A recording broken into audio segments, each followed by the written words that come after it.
तो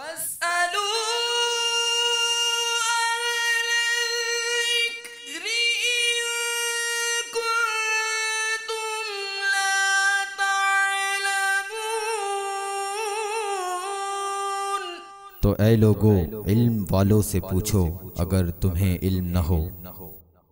अल्हम्दुलिल्लाहि रब्बिल आलमीन वस्सलातु वस्सलामु अला सय्यिदिल मुरसलीन अम्मा बाद फ़अऊज़ु बिल्लाहि मिनश शैतानिर रजीम बिस्मिल्लाहिर रहमानिर रहीम। अस्सलातु वस्सलामु अलैका या रसूलल्लाह व अला आलिका व अस्हाबिका या हबीबल्लाह। अस्सलातु वस्सलामु अलैका या नबीयल्लाह व अला आलिका व अस्हाबिका या नूरल्लाह। मेरे मीठे मीठे और प्यारे प्यारे इस्लामी भाइयों और मदनी चैनल के नाजरीन, मदनी चैनल के सिलसिला दारुल इफ्ता अहले सुन्नत में आप सबको मरहबा कहते हैं। हम चाहेंगे कि आज एतिकाफ़ के मौजू पर कुछ मदनी फूल हासिल किए जाएँ। हुज़ूर, इस्लामी बहनों का एतिकाफ़, इस्लामी भाइयों का एतिकाफ़ तो सबको इल्म है कि चले मस्जिद में आकर होता है। इस्लामी बहन एतिकाफ़ करे तो कहाँ करे और अपने घर में कौन सी जगह मखसूस करे? इस्लामी बहनें अपने घर के अंदर वो हिस्सा जो उन्होंने नमाज के लिए ख़ास किया होता है, ठीक है, नमाज के लिए उन्होंने मुख्तस कर लिया होता है, उस हिस्से में वो एतिकाफ़ करेंगी। ठीक है। उमूमी एतबार से जैसे बड़ा घर होता है तो बड़े घर में कोई एक कमरा वो नमाज के लिए मखसूस कर दिया जाता है, वहाँ किताबों वगैरह लाइब्रेरी बना दी जाती है, नमाज के लिए वो कमरा ख़ास कर दिया जाता है। और जहाँ बड़े घर नहीं होते तो घर के किसी कमरे के अंदर, घर के कमरे के किसी ख़ास हिस्से में वो नमाज की जगह बना दी जाती है, यानी नमाज़ पढ़ने के लिए उसी जगह का अहतमाम किया जाता है। वहीं नमाज, वहीं पाकीज़गी का भी ख़ास तौर पे ख्याल रखा जाता है। तो कमरे की वो जगह जो नमाज के लिए मखसूस कर दी गई हो, उस जगह इस्लामी बहन एतिकाफ़ करेंगी। और अगर ऐसा मामला है कि कमरे में कोई जगह ही ख़ास नहीं है, कभी इस कमरे में पढ़ ली, कभी उस कमरे में नमाज़ पढ़ ली, तो अब एतिकाफ़ भी करना है।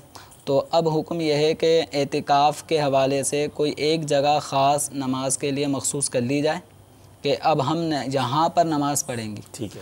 तो उस हिस्से में मोतकिफ़ इस्लामी बहन अपना एतिकाफ़ करेंगे और बिला इजाज़त, बिला उज़्र शरई वो वहाँ से, उस हिस्से से निकल नहीं सकती। ठीक है। यानी उस हिस्से को छोड़कर घर के किसी और हिस्से में नहीं जा सकती। हत्ता कि शामी में ये लिखा है कि जो इस्लामी बहनें, जो ख़वातीन एतिकाफ़ के लिए वो जाए नमाज मुकर्रर कर लेंगी, उस जगह को छोड़कर उस अपने कमरे में भी नहीं जाएगी, यानी दूसरे हिस्से में भी नहीं जाएगी, ख़ास उसी हिस्से में वो रहकर एतिकाफ़ के अपने अयाम पूरे करें।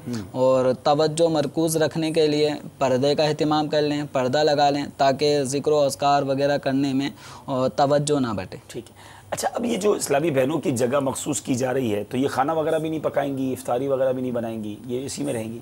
ये खाने पकाने का जो अमल है या इफ्तारी बनाने का अमल है, तो इनके सामने फल फ्रूट लाए जाएं, ये काट काट के पेश करती रहेंगी इफ्तारी करने वालों के लिए। ये इस जगह को छोड़कर किचन में नहीं जाएंगी, ठीक है, या किसी और कमरे में नहीं जाएंगी, या इफ्तारी का सामान लगाने के लिए दस्तरखान बिछाने नहीं जाएंगी, ये अपनी ही जगह रहेंगी।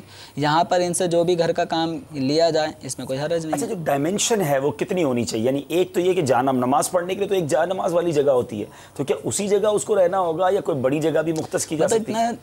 कोई भी नमाज के लिए एक जगह मखसूस कर ली जाए, ज़रूर नहीं है कि एक आदमी ही की जगह वहाँ पर हो, मतलब इतनी जगह के इतने हिस्से में हम नमाज पढ़ेंगे। ठीक है, यानी पूरा कमरा मुख्तस नहीं किया जाए। पूरा कमरा, अगर जैसे मैं कहा कि जैसे बड़े घर होते हैं तो उनमें कोई एक कमरा मुख्तस कर लिया जाए, लेकिन चूंकि आमतौर पर घर छोटे होते हैं तो उसके लिए घर के किसी एक कोने में नमाज पढ़ी जा रही होती है, तो उसी हिस्से को जिस जगह नमाज़ पढ़ी जाए उसे एतिकाफ़ के लिए मखसूस कर लिया। अच्छा, अब इस्लामी बहन क्या चारपाई वगैरह, पलंग, बेड वगैरह वहाँ लगा सकती हैं जहाँ वो एतिकाफ़ करेंगी? एतिकाफ़ के लिए चारपाई या बेड या चटाई इसकी कोई तखसीस नहीं है। अगर किसी को ज़मीन पे लेटने में, आराम करने में दुश्वारी होती हो तो वो चारपाई का भी इस्तेमाल कर सकती है, गद्दे का भी इस्तेमाल कर सकते हैं। माशाल्लाह माशाल्लाह सर, ये भी मदीना हो गया। अच्छा, ये बताइए कि वहाँ बैठकर टीवी देख सकती हैं? चले मदनी चैनल अगर देखना हो तो? मदनी चैनल तो उसके पास तो आमतौर पे नहीं होगा, वो कहीं और ही होगा। तो यहाँ बैठे बैठे मदनी चैनल के ज़रिए उलमा की बयानात, उनके तरफ उनके मसाइल वो सुने। मदनी चैनल पे बापा के मदनी मुज़ाकरे आ रहे हैं वो सुने, नात ख़ानी का तज़किरा वो सुने, मुनाजात इफ्तार में हिस्सा लें, तो इसमें कोई हरज नहीं है। ठीक है, ये भी हो गया। अच्छा, अब एक बड़ा मसला है मेहंदी, क्योंकि ईद के दिन आते हैं तो इस्लामी बहनों ने मेहंदी लगानी होती है जी। तो क्या जो मोतकिफ़ इस्लामी बहन है उसको कोई मेहंदी लगाने बाहर से आ सकती है, या वो खुद ही मेहंदी लगाने वाली हो तो मोहल्ले वालियाँ उसके एतिकाफ़ में आकर उससे मेहंदी लगवा सकती हैं। और क्या वो पैसे भी ले सकती हैं? हाँ, वो पैसे भी ले सकती है कि नहीं मेहंदी लगाने के। चलें, तीसरा सवाल ये हो गया। तो एतिकाफ़ की हालत में मोतकिफ़ा इस्लामी बहन मेहंदी अपने हाथों पर भी लगा सकती है, पाँव पे भी लगा सकती है। ठीक है। और अगर वो ज़ईफ़ इस्लामी बहनें बाल सफ़ेद हो गए तो अपने सफ़ेद बालों में भी वो मेहंदी लगा सकती है। अच्छा, रहा मामला दूसरी इस्लामी बहनों के मेहंदी का, तो इसमें भी कोई हरज नहीं है। तो दूसरी इस्लामी बहनों के भी हाथों पर वो मेहंदी लगा सकती है। और अगर ये मेहंदी लगाने की उजरत लेती है जी, तो उजरत लेने में भी कोई हरज नहीं है, शरन ये काम भी जायज़ है।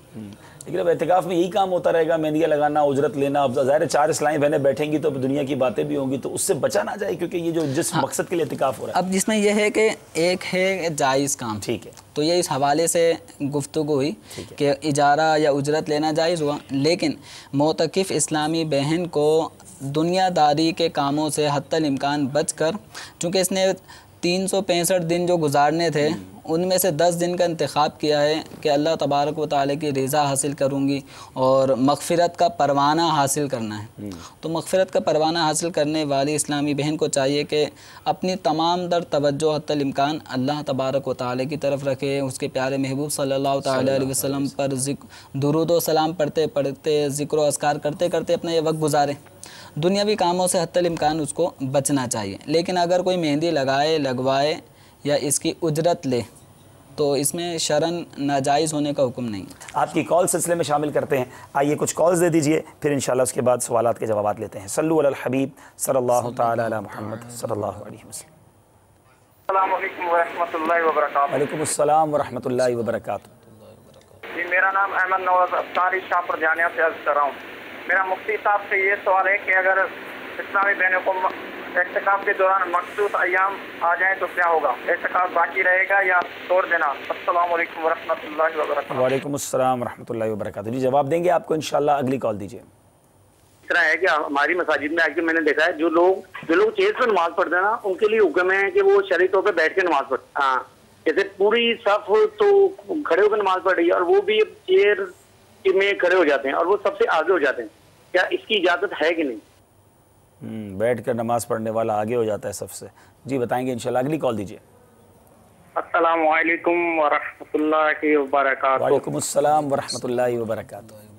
मेरा सवाल ये है कि सजदे के अंदर जाकर दुआ करने का तरीका क्या है? क्या सुबहाना रब्बियल आला भी बोलते जाएं और दिल में दुआ हो, या सुबहाना रब्बियल आला बोलने के बाद दुआ करनी है? अस्सलामु अलैकुम व रहमतुल्लाहि व वालेकुम बरकातहू। अस्सलाम व रहमतुल्लाहि व बरकातहू। जी, इंशाल्लाह। अगली कॉल दीजिए। मैं गुलाम मुस्तफ़ा बात कर रहा हूँ जी, फैसलाबाद से। मेरा ये मसला है, ये मैं पूछना चाहता हूँ कि असर के बाद घर में झाड़ू देना चाहिए या सफाई करनी चाहिए कि नहीं? असर के बाद झाड़ू देना चाहिए कि नहीं? जी जनाब, मालूम करके बताते हैं। अगली कॉल दे दीजिए।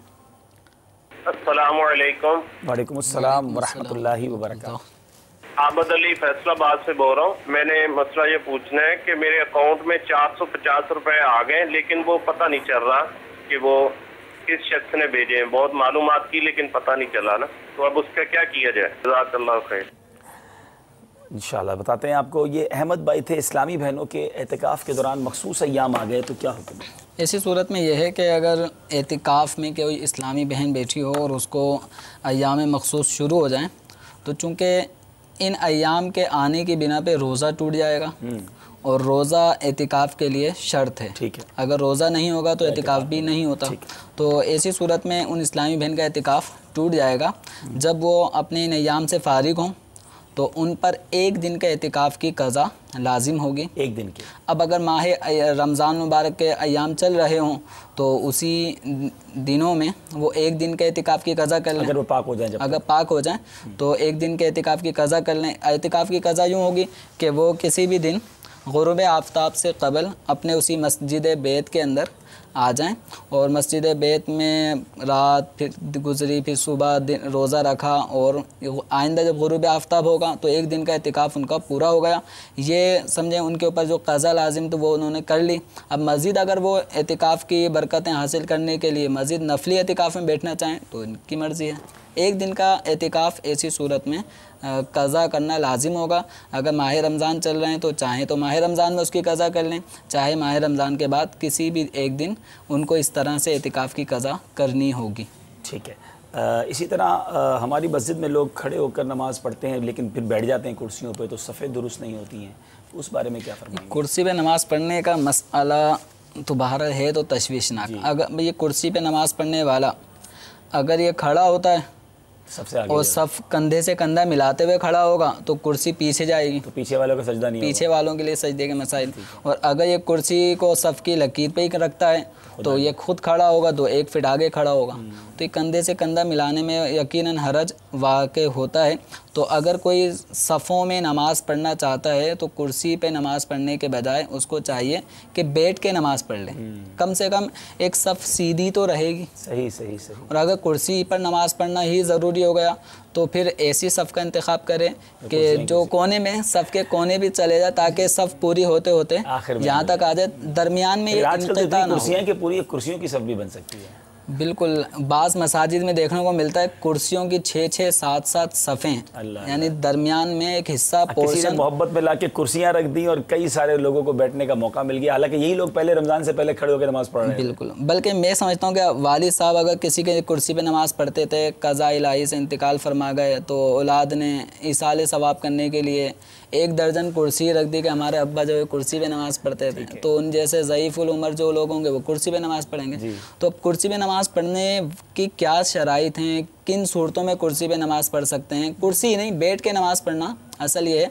तो जो बैठ के नमाज़ पढ़ने के किन सूरतों में बैठ के नमाज़ पढ़ेंगे, और इसी तरह सजदा जो नहीं कर सकता, जो कर सकता है, ये सीखे बगैर ही बस जहाँ सर में दर्द हुआ कुर्सी पे बैठ के नमाज़ पढ़ें, पाँव में ज़रा सा दर्द हुआ कुर्सी पे बैठ के नमाज़ पढ़ें।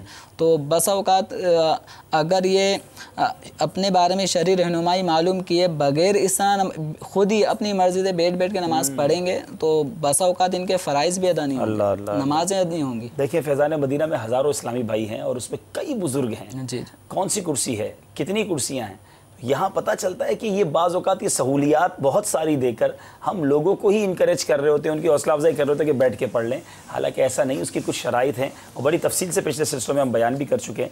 अच्छा, सजदे के अंदर जाकर दुआ, कबूलियत दुआ में ये अंदाज़ लिखा है कि सजदे में दुआ करें, तो ये कौन से सजदे में दुआ करें और किस तरह करें? यानी सजदा जैसे नमाज के बाद भी अगर कोई सजदे में जाकर दुआ करना चाहता है तो वो दुआ कर सकता है। ठीक है। और अगर नफिल नमाज है तो नफिल नमाज में सजदे की तस्बीहात पढ़ने के बाद अपने लिए अल्लाह तबारक व तआला से अरबी ज़बान में दुआ कर सकते हैं। उर्दू ज़बान में तो दुआ नहीं हो सकती ना, सही? अरबी ज़बान में दुआ करें। ठीक है। जो अरबी में मसनून दुआएं हैं, जो दुआएं कीजिए, फ़र्ज़ में ना करें, फ़र्ज़ नमाज में ना करें। ठीक है, नवाफिल में कर सकता है या अलग से दुआ ही के लिए सजदा कर ले, दुआ के लिए सजदा करें, इसमें कोई हरज नहीं है। ठीक है। अच्छा, जो गुलाम मुस्तफ़ा भाई थे, असर के बाद घर में झाड़ू दे सकते हैं?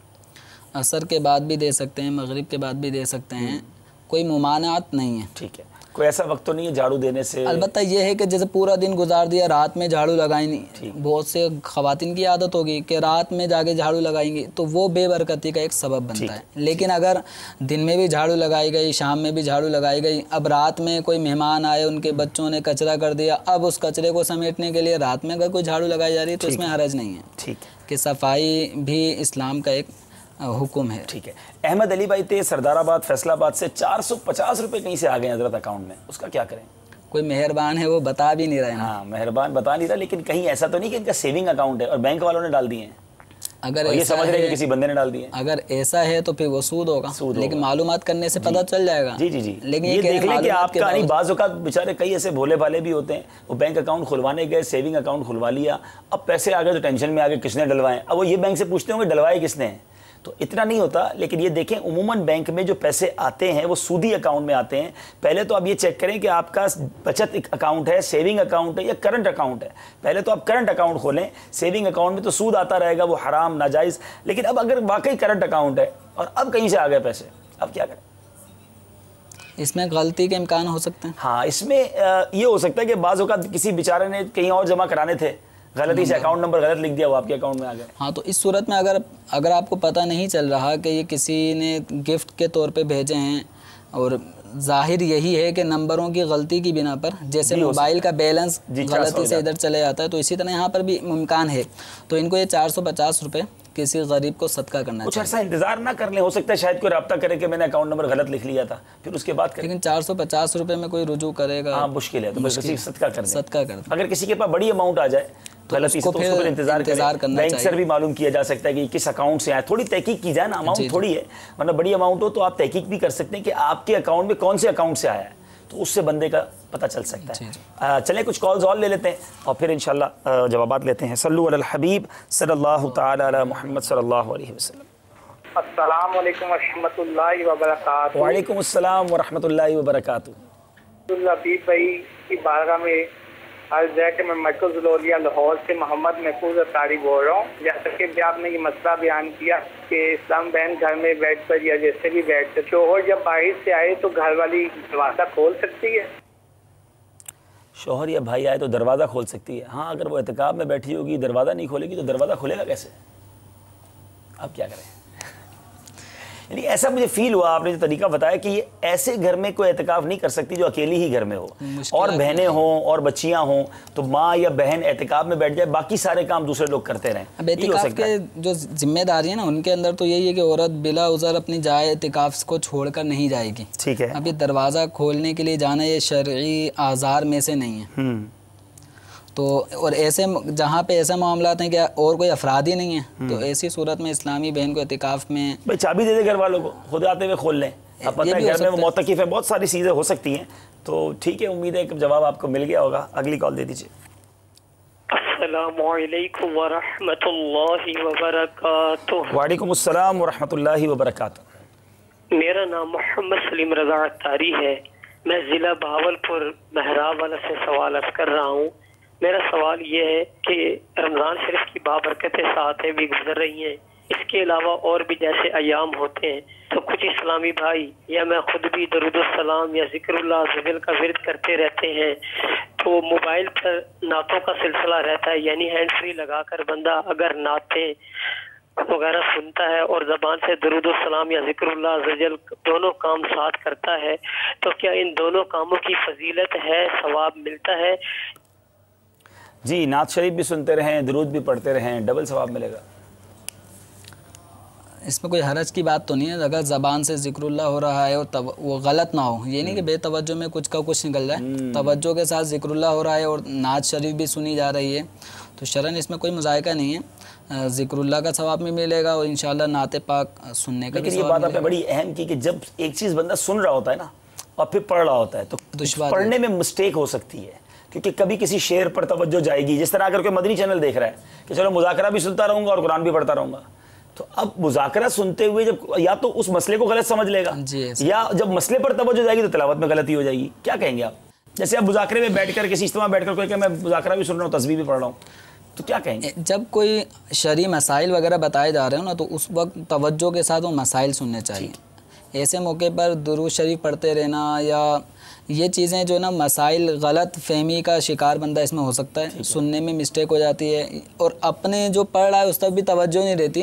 बस औकात उधर तवज्जो गई तो कौन सी आयत पढ़ रहा था वो चली गई, ये जहन में। तो अल्लाह तबारक व तआला की इबादत इस अंदाज में की जाए कि तवज्जो रहे, खुशू खुजू बरकरार रहे, तो यकीनन ये दो चीज़ें सुनना और पढ़ना हम सुनते हुए देख सकते हैं, तवज्जो से देख भी सकते हैं, सुन भी सकते हैं, लेकिन बोल भी रहे हों और सुन भी रहे हों, ये दोनों काम एक साथ दुश्वार होंगे।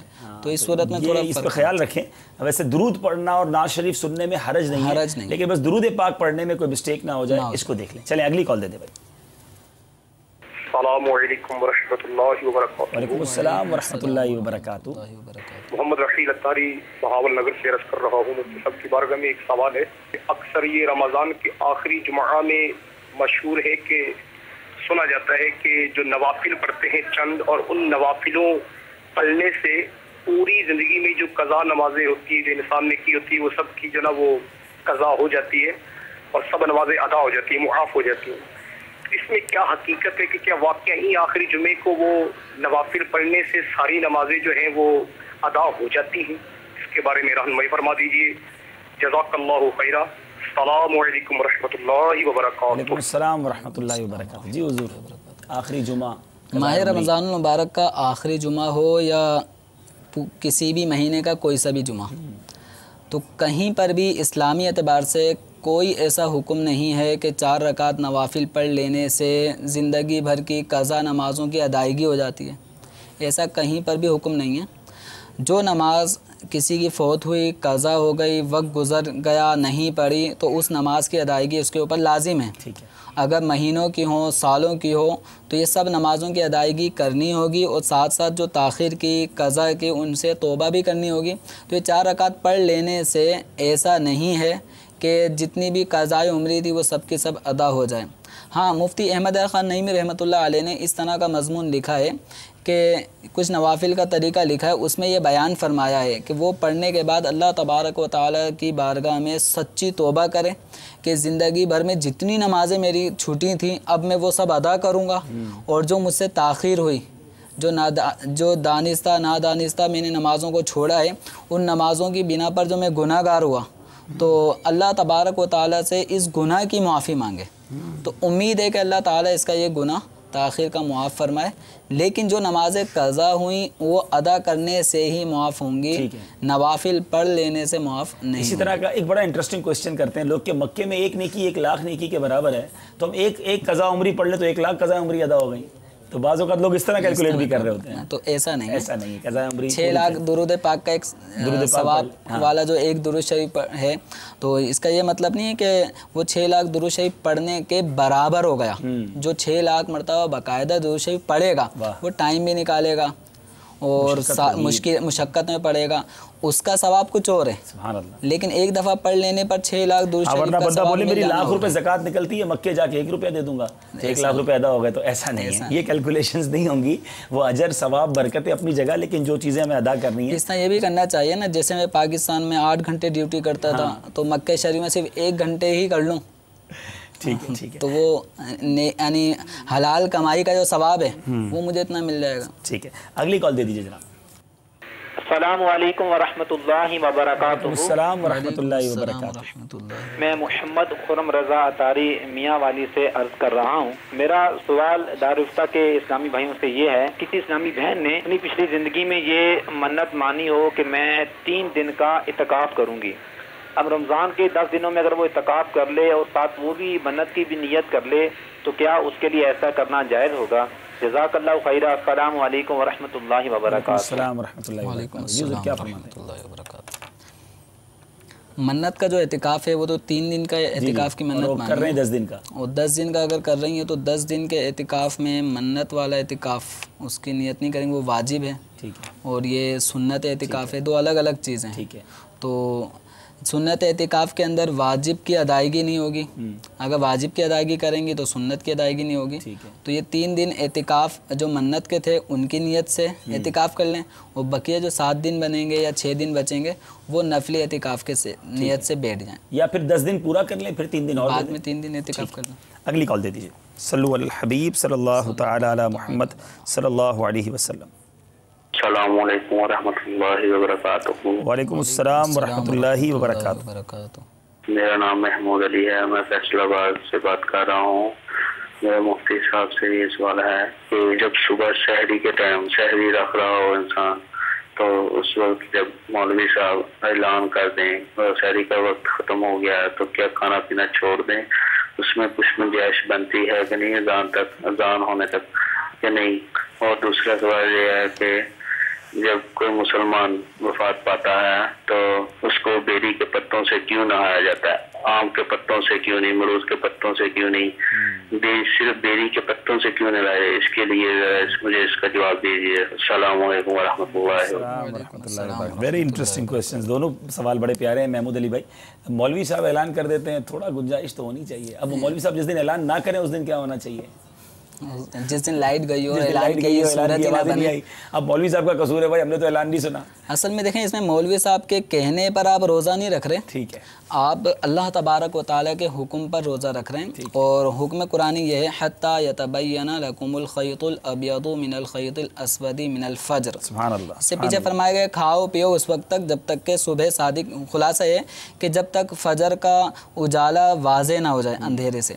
तो यानी सुबह सादिक होने से पहले पहले तक खाने का हुक्म है, खाने की इजाज़त है, रुख्सत है। और उसके बाद हुक्म हुआ सुम्मा अतिम्मुस सियामा इलल लैल, फिर यानी सुबह सादिक होते ही अब रोज़े को रात तक पूरा करना है। तो ये जो मौलवी साहब जो कह रहे हैं, ऐलान कर रहे हैं कि सहरी का वक्त ख़त्म हो गया है, तो ये आपसे सहरी बंद नहीं करवा रहे, ये आपको बता रहे हैं कि सुबह सादिक का वक्त हो गया है और हुक्म रब्बी के तहत अब आपको खाना पीना छोड़ना होगा और रोज़ा रखना होगा। तो लिहाजा इसके अंदर ना अगर बिलफर्ज एक आध मिनट वो लेट हो जाते हैं ऐलान करने में, तो उनके ऐलान पर अगर आप किसी ने खाना पीना जारी रखा ऐलान तक, तो उसका रोज़ा नहीं होगा, क्योंकि इसका ताल्लुक ऐलान से नहीं है, इसका ताल्लुक अजान से नहीं है। सहरी बंद करने का ताल्लुक है सुबह सादिक होने से। तो आप जिस इलाके में, जिस शहर में रहते हैं, वहाँ पर जो औकात सलात के नक्शे दावत इस्लामी की वेबसाइट से आप हासिल कर सकते हैं, उसमें देख लें। और मदनी चैनल के ज़रिए बाबुल मदीना कराची के सहर इफ्तार के बाकायदा टाइम दिखाए जा रहे होते हैं, एहतियाती सहरी और इफ्तारी का टाइम दिखाया जा रहा होता है। तो इसके मुताबिक अपना सहर इफ्तार का मामूल रखें और अपने रोज़े की हिफाजत करें। चलें, ये भी क्लियर हो गया। और इसमें बिल्कुल ये ना सोचें कि अब अगर 1-2 मिनट पहले बंद हो जाए तो हमारे महमूद भाई, तो हर्ज क्या है? हमने 12-14 घंटे भूखा रहना है, 15 घंटे भूखा रहना है, तो 1-2 मिनट पहले ही एहतियातन बंद करना चाहिए। उसमें नाराज़ भी नहीं होना चाहिए अगर 2 मिनट को पहले ऐलान करके कह दे कि बंद कर दें, तो ठीक है, बंद कर दें। अच्छा। खाने के वक्त जैसे वो खाने के एक भूख और टाइम की वजह से बंदा तवज्जो ना रहे, तो एक मशवरा मैंने पिछले शुरू के सिलसिले में भी अर्ज़ किया था कि अलार्म लगा लें। 2 मिनट पहले का एक अलार्म लगा दें। जैसे 4:24 पर टाइम ख़त्म हो रहा है, तो आप 4:22 का अलार्म लगा दें। अलार्म बजते आपको कम से कम इतना कंफर्म हो जाएगा, आप 2 मिनट रहेगा, जो कुछ करना है इसमें आप खा लें पी। ठीक है। अच्छा, जब कोई मुसलमान ये इंतकाल होता है, बेरी के पत्तों से क्यों नहलाया जाता है? असल में बेरी के पत्तों में ये खासियत है कि इसकी महक से कीड़े मकोड़े नहीं आते। अच्छा अच्छा। तो चूँकि हम जब मुर्दे को गुस्ल देंगे और इसको हम सिपुर्द खाक करेंगे, मिट्टी में रखेंगे, तो हशरातुल अर्ज़ उसके करीब ना आए, इस बिना पर बेरी के पत्तों से नहलाया जाता है। और अल्लाह ताला चाहे तो उसको कब्र के जो कीड़े मकोड़े, जो अज़ाब के मामलात हैं, अज़ाब देने वाले जो चीज़ें हैं, अल्लाह ताला उनसे भी बचाए।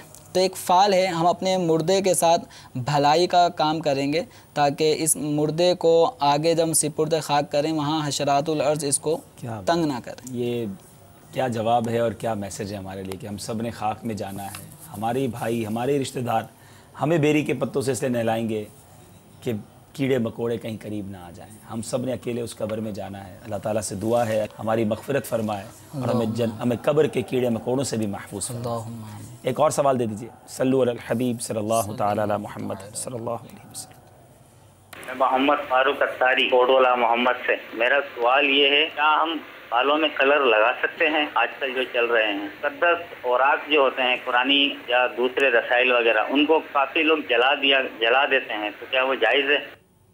बालों में कलर लगा सकते हैं, तो कौन सा लगा सकते हैं? मुक़द्दस औराक को जला सकते हैं या नहीं? जी हुज़ूर, क्या फरमाते हैं?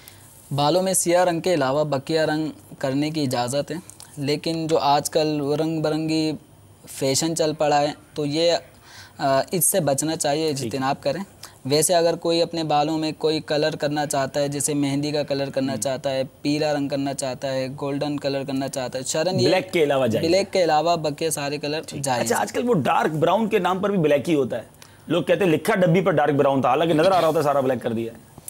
हमारे यहाँ के जो डोंकी को अगर हम काली और सफ़ेद लकीरें डाल दें तो वो ज़ेबरा नहीं बनता। ठीक है। तो इसी तरह अगर वो कलर ब्लैक है, उस पर गोल्डन, उस पर लिख दिया जाए कि वो ब्राउन, तो वो ब्राउन हो नहीं जाएगा।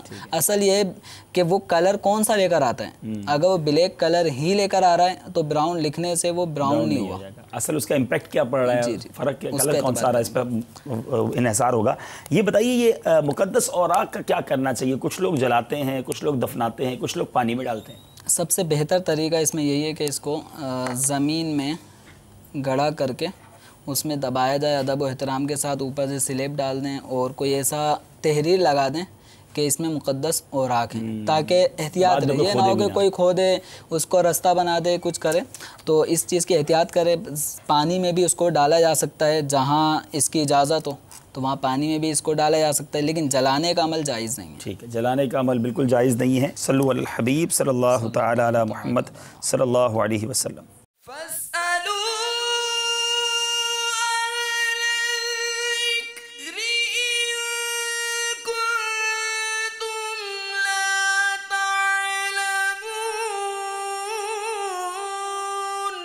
तो ऐ लोगों, इल्म वालों से पूछो अगर तुम्हें इल्म न हो।